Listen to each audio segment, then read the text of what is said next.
لە هەموو کوردستان بگەڕن، لە هەموو کوردستان هەموو تارەکان بەو شێوازەیە کە دەوڵەتەیەوێ لە 1990 وتارەکان ئەخلاقی لە قەزەی ئەخلاقیەکەەوە ئادابی مسلمان و لەگەڵ دایک و باوک و لەگەڵ خەڵک و لەگەڵ کافر و لەگەڵ مسالیم و خەڵکی بە بژی و زمانی ئەوەی پێکەوە بژین و کەسیانەوان پێکەوە ناژین الحەمدولیلا نەپارتی لەگەڵ یەکێتیەژی نەیەکێتی لەگەڵ بەخوا برا لەو کاتی خەسرە و گۆران تخوا من نوکتەیەکی شەبەتان بژێڕمەوە بە مناسبەی سەعدی ئەحمەد پیرەوە پێی بگاتەوە خۆش. ئەو کاتەی مووسڵ بەدەست ئوسامە نەجەیفیەوە ئوثەیل نەجەفیەوە ئەو محافظ بوو خەسرە و گۆران کولفی کول بوو تەنانەت محافظەی خۆزگەم بە خەسرە و گۆران.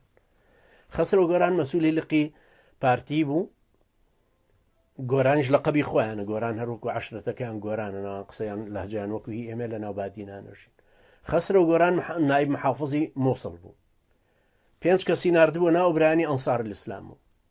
ئەم 5 کەسەی ئەوان هی پاراستن ئیشیان ئەوە بوو مەقەڕەکانی یەکێتی بتەقێنەوە. ئەو گەنجانەی ناو ئەنسار الئیسلامیش خواخۆیان بوو داخلە دڵن لەسەر یەکێتی لەسەر پارتی لە هەر کەسێ بە پێی کێشن خاستەن یەکێتی کە 1600 خوێن لە بینمانایە.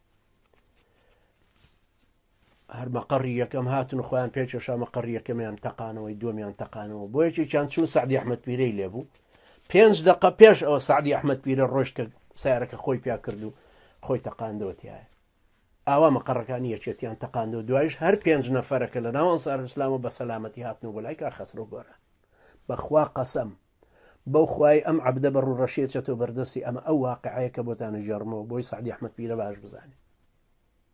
ئەوانە لەگەڵ هیچ شتێکیانە ناگونجن بە فەزلی خوای گەورە. پارتی لە ناو پارتیە، یەکێتی لە ناو یەکێتیە، باڵ لەسەر یەکتری. ئەوە ئێستا هەمویان ئاخوڕەکان گەرمە و پڕە بۆیە اختلافیان تێنەکەوتووە. وەختە زمان اختلافیان تێکەوتە برا براکوژێ قابلە خوان لە ئەمین و مەمون زیاتر نین کوڕەکانی هاڕونە ڕەشید یان لەو ئال سعودەکە یەکتریە کوژن یەکتریە بڕنەوە.